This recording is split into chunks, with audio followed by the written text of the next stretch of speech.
Welcome to Joe mobile care. இன்றைக்கி நம்மக்கிட்ட பார்த்திங்க அப்படின்னா போக்கோ ஒரு ஃபோன் வந்து போக்கோ M3 மறுபடியும் நமக்கு வந்து ஒன்று கம்ப்ளைண்ட்டுக்கு வந்திருக்கு. இது என்ன கம்ப்ளைண்ட்டுக்கு அப்படின்னு பார்த்தோம் அப்படின்னா, கஸ்டமரை வந்து யூஸ் பண்ணிருக்கும் போது இந்த ஃபோன் வந்து ஆஃப் ஆகிடுச்சான். அதனால் என்ன பண்ணிட்டுருக்காங்க அப்படின்னா, ஒரு கடையில் கொடுத்துருக்காங்க. அவங்க வந்து கிட்டத்தட்ட வந்து ஒரு 4-5 மாதமாக இது ரெடி பண்ண முடியாது, இந்த ஃபோனை போர்டே போயிடுச்சு அப்படின்னு சொல்லிட்டாங்க அப்படின்னு சொல்லியிருந்தாங்க. 4-5 மாதமாக கஸ்டமரும் வாங்கவே இல்லை. அதை வாங்கிட்டு வந்து நம்மக்கிட்ட கேட்டிருந்தாங்க, கொடுங்க நம்ம பண்ணித்தரோம் அப்படின்னு சொல்லிட்டு நாம் வந்து வாங்கியிருக்கோம். வாங்க இதை நம்ம செக் பண்ணி பார்க்கலாம் என்ன கம்ப்ளைண்ட் அப்படின்னு.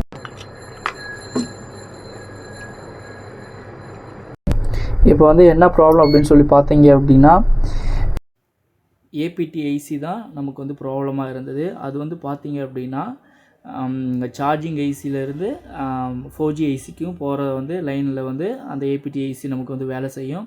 அதுதான் பிரச்சனையாக இருந்ததுனால இப்போ வந்து நம்ம அதை மாற்றிருக்கோம். இப்போ மாற்றினதுனால நமக்கு வந்து இப்போ ஃபோனு வந்து எந்த கம்ப்ளைண்ட் இல்லாமல் ஒர்க் ஆகுது.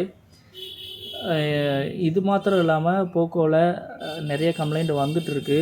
அதை வந்து நம்ம கரெக்டாக பார்த்தோம் அப்படின்னா நம்ம ஃபோனை காப்பாற்றிக்கலாம்.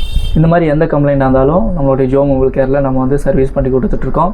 வாங்க, ஒரு 1/2 ஹவரில் 1 ஹவரில் எந்த பிரச்சனையாக இருந்தாலும், உங்கள் ஃபோனை நீங்கள் டெட்டில் தண்ணியில் போட்டிருந்தாலும் சரி, இல்லை பேசும்போது ஆஃப் ஆயிடுச்சு அப்படின்னாலும் சரி, எந்த கம்ப்ளைண்ட் இருந்தாலும் ஒரு 1/2 ஹவரில் என்ன ப்ராப்ளம் அப்படிங்கிறத நம்ம சொல்லிடுவோம். வாங்க